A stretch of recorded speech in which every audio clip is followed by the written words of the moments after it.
Assalamu alaikum.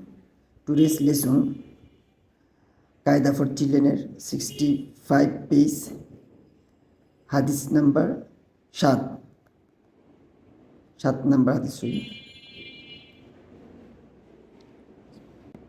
Fadlul alimi alal abidi kafadli ala adnakum.